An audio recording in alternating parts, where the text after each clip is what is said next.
Well, hey everybody, you just happened to catch me drinking a steaming hot mug of Reloaders Network. Make sure you go check out the Reloaders Network site. It is a site for enthusiasts that are producing gun reviews, that are doing a lot of reloading information. They're putting their reloading info out there. Since YouTube has created these new rules where we're not exactly sure how reloading is going to be treated and if they're going to bring the ban hammer down on us, we all have to figure out some place to put our content. And when it comes time to do the Savage 12FV project rifle that I have coming up, and I've actually started on, I promise, some people have actually seen little snippets of it. Yeah, I'm going to be putting the reloading content out there just because I don't want to get in trouble with the YouTube commissars. Susan Wojcicki's name be praised. So I'm Kyle Broderick, this is The Social Regressive, and today we're going to be taking a close look at the Tracked Toric, which is a scope that I'd seen, a couple little ads about, I'd seen a couple reviews on. And this is the 4:20 model. So this has a 5x zoom ratio.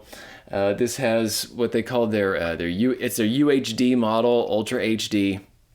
And it has some very interesting qualifications, some really good looking glass. We're going to take a look at the specs, but then at the very end of this video, I'm going to relay a story of going out and shooting this and actually testing it out in a long range situation. And for me, it was just, that day of shooting that really sold this thing for me. This is an excellent scope. I highly recommend it. So let's get down and take a look at some of the stats. I've got a cheat sheet right here. And let's see what this thing is made of. Okay, so this is an FFP scope, first focal plane. That means that when you do zoom between the 4 and 20 on the zoom ring right here, that the reticle is going to shrink and it's going to expand in size based on your zoom. So it's always going to track true with your target downrange. It's always going to measure the exact same angular measurement, which in this case, all the way through is milliradian. It's a milliradian reticle, milliradian turrets, and that's a setup that I like very, very much. The big question out there of whether people want MOA versus milliradian, I like them both. They both work really well. I don't really care that much which one I'm using. Both of them are excellent. And eventually we will do a couple videos on different optics topics. And we'll be talking about maybe when to pick one over the other. Sometimes you can get a little bit more precision with one. We'll talk about FFP versus SFP. But for now, we're just going to kind of take a high-level look here. Some of the other elements on here, okay, the turrets that I mentioned, these are milliradian, and these have some really slick features to them. First off, you'll notice that the knobs up here are quite large, which is very good since you do have a full 10 milliradians all the way around. So you can really easily see each individual click and you don't get lost. Sometimes with a small turret, you can get, those really, really fine little notches, and it's kind of tough sometimes to tell, am I on 0.1 or 0.2? To use these, it's a locking turret. So right now it's locked down in the lower position, pull it up, and then it's ready to turn. And these are very fingertippy. That's one of the things that I'm going to say overall about this whole scope. Everything about it is very easy to use. It doesn't have any really stiff knobs going on, except in the case of the illumination right here, which is great. You don't want to actually accidentally be tripping this on and off when you're putting it into your bag or whatever. This is the only one that takes a little bit of effort to crank around. The others are super easy to use. The clicks themselves are very tactile, they're very palpable, and they do make a pretty good sound. They have a decent click. And that's one of the things that sometimes you get into some really good scopes, really good glass, but they can be a bit on the quiet side, kind of like the Falcons that I've used before. They're definitely a lot better than they used to be, but this one, yeah, good clicks both on the elevation and on the windage. The windage knob also has that locking turret, and then here on elevation, under the cap right here, you do also have a multi-rotational zero stop. This is a lot like the Bushnell HDMR, where you basically have a plate that you can set in place, and it's going to prevent you from rotating all the way down if you have that 0 point that you have set. Back here, the zoom is also extremely easy to use. This is one that you can definitely use your fingers. There are some like the Bushnell HDMR2 and some of the other really big 34 millimeter scopes. Some of those are a little bit difficult to actually crank the zoom on, and so they're going to have that zoom lever. And this one doesn't really need it, because remember that you're going to have some resistance. You have a lot of moving parts in there. You're going to have O-rings to make sure that water isn't getting into the scope. And this is waterproof, by the way. I believe they say down to 3 meters or something, 3 feet. So it's definitely going to be able to be dropped into a puddle or get rain splashed on it, and nothing's going to happen to it. But yeah, you do have a lot of things going on in here. So a lot of time that zoom can be a little bit tricky to use.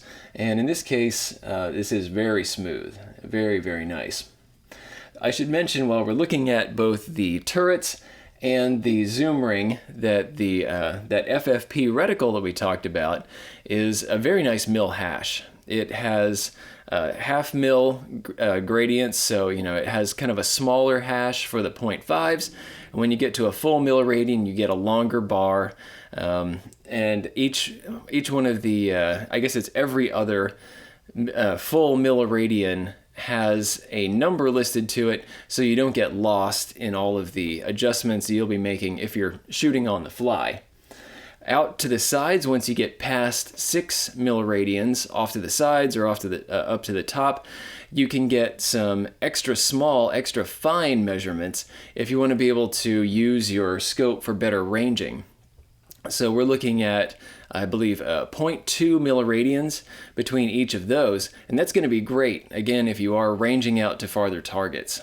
Like I mentioned earlier, that reticle does have illumination, so you can click through up to 11 different brightness settings, which I think is just hilarious. There are so many companies that are putting 11 different stops on there. Those of you that are fans of Spinal Tap, I just love that so many companies do that now. But yeah, that kind of does it for the reticle, and the reticle was very crisp and clear, actually out in use.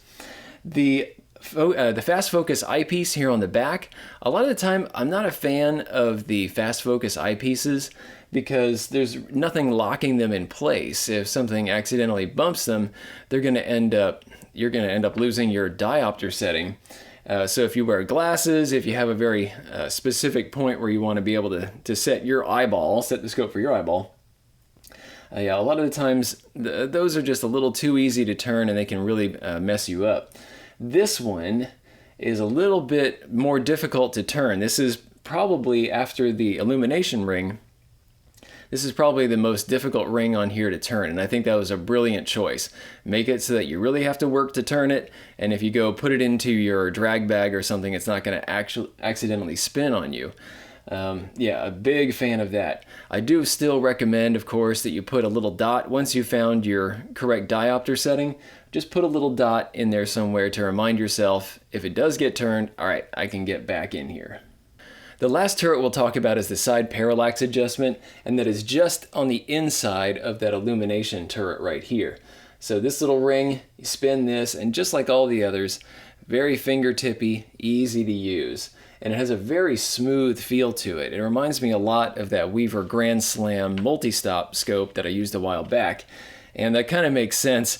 This is made in Japan, very high quality. All of the parts on this seem to be very finely machined, radiused. I can see no evidence of any kind of machine tooling marks. The whole thing overall it feels high quality, it looks high quality, and it obviously is high quality. We'll talk about that here in a second.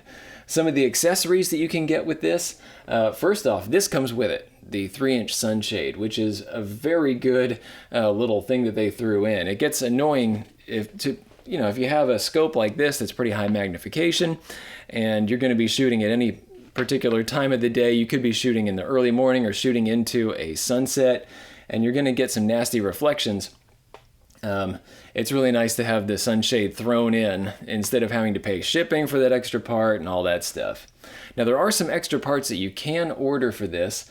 You can order a bubble level for 20 bucks, and you can order a throw lever for another 20 bucks that can make this just a little bit easier to move from point to point. Some people really like them. I think in this case it's not really necessary, but a lot of folks are going to like that anyway. Some of the other parts that we're looking at here that are, not part of the tracked catalog, first off, this particular bubble level is actually an SWFA. I don't think this is the one that Tracked sells, and this works really well. This is the Warn 20 MOA mount right here, single piece mount, which I'm a huge fan of. I've been able to test this with a 34 millimeter Bushnell HDMR2, and I'm testing it on this rifle. This is the Savage Stealth Evolution in 6.5 Creedmoor. Killer rifle, very good precision rifle, and we've been able to use this in some long range shooting, and we're probably going to come back and hit a mile with it. But this actually has 20 MOA built into it already. So this is one of the things that helped us to nail our targets on this shoot I'm going to talk about here in a second, because we have a total of 40 MOA built into this rifle right now. And yeah, that worked out really well.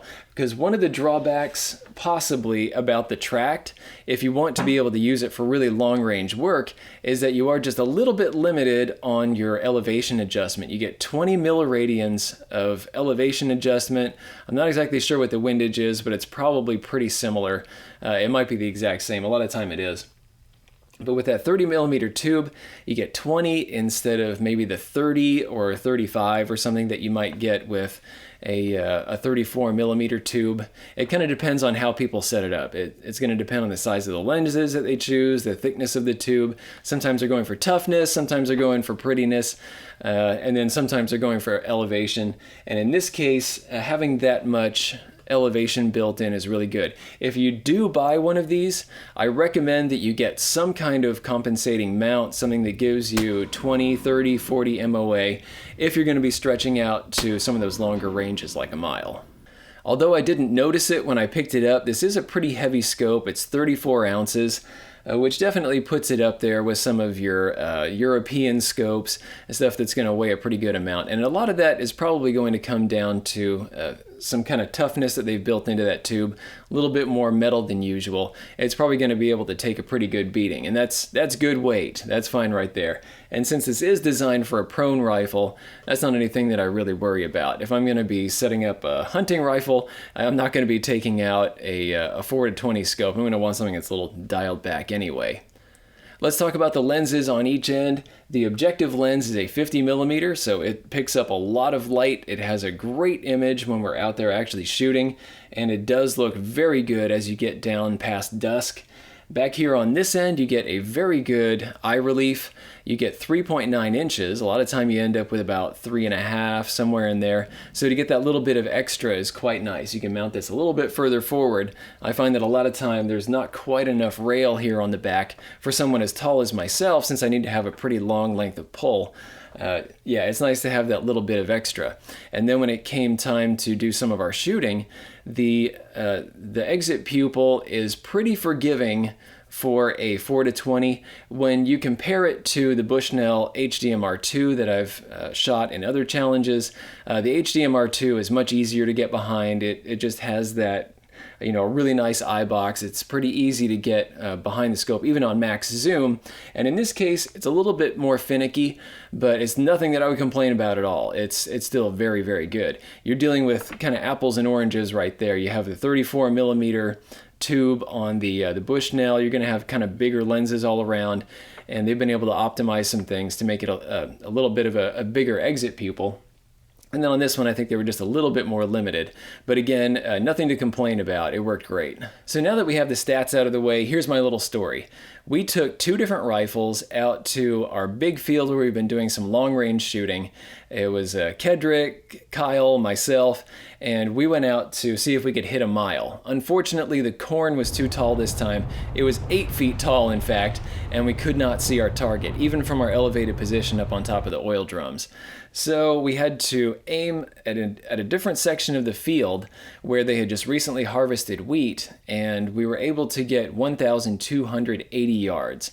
It was actually 1,283 point something yards as measured by the Nikon Monarch 3000 rangefinder. Highly recommended. Again, I'm going to put it in a link in the description down below. Killer rangefinder. And I did that offhand, by the way, at that distance. That's pretty wild. So what we did is we took the two rifles, set them up, and we were shooting at our giant shootsteel.com 30 by 40 AR500 target. This thing is massive. It weighs 130 pounds. We're going to be releasing the full video of this shoot a little bit later. In some ways, the shoot was a little bit frustrating, again, because we were, kicked off our mile range that we really wanted, and we had to kind of dial things back a little bit, but it was still a really good test bed. So we had the target set up, and we could see about half of it because there was just this one little kind of mohawk of partially, not entirely cut down wheat in the way. But we started sending bullets anyway. And what we did is we brought this rifle in the configuration that you see right now. In fact, this is exactly how it was when we were out shooting. We haven't changed a thing on here. This is still zeroed for 100 yards, because what we did is we brought this entirely unzeroed. This was not really ready to go. We had all the parts in place, but what we did is we just set up a little paper target at 100 yards, figured out zero, and then immediately started shooting at 1,280 yards. And this is one of those shoots where I kind of suspect Hornady's ballistic coefficient numbers, and you're going to find this from a lot of reloaders. We actually track our data. We make sure that we know exactly how fast our bullets are going, and those bullets, especially as they get a little bit further out, they start to fall a little bit sooner than they should. So what we did is we kind of scaled back those BC numbers just a little bit, and we brought because we were missing and we could see that we were hitting low down into the wheat. We brought this up an extra milliradian, and then we just hit that target, and we kept hitting it with both of the rifles that we had, which the other one was the CMMG Mark III DTR2. We were consistently hitting that steel target, even though we couldn't actually tell. The Mirage was pretty wicked, and it was only very rarely that we could start to see some of our impacts, despite the quality of the glass that we were dealing with. It was just being blown around. It was kind of a mush out there, and we couldn't really see. Despite that, we were wailing on that target with this thing. And I think that right there is a great indication of how good this scope is. First off, we were able to read the Mirage really well because of the quality of this glass. We could, kind of get up into that European glass level where we're seeing the actual, the Mirage actually cutting through objects and really seeing the pattern going on, so we could figure out wind speed. And from that, we could see that we were dealing with anywhere from 3 to 8 miles per hour. It was pretty low, very favorable conditions for the day. And with the ammo that we were shooting, which I didn't mention was using Reloader 16, great powder. You should go back and check out some of the reloading videos that I put out in the past. We were very reliably tagging the target with both guns. And I can't really think of a better anecdote than that. If we're looking at differences between the Traktoric and the Bushnell HDMR2, a comparison that a lot of people are going to be interested in, yes, there is a difference in price. The Bushnell, it's probably going to cost about $300 more. I'm not exactly sure how the two are currently selling on the market. You'll have to watch and see how the prices are fluctuating.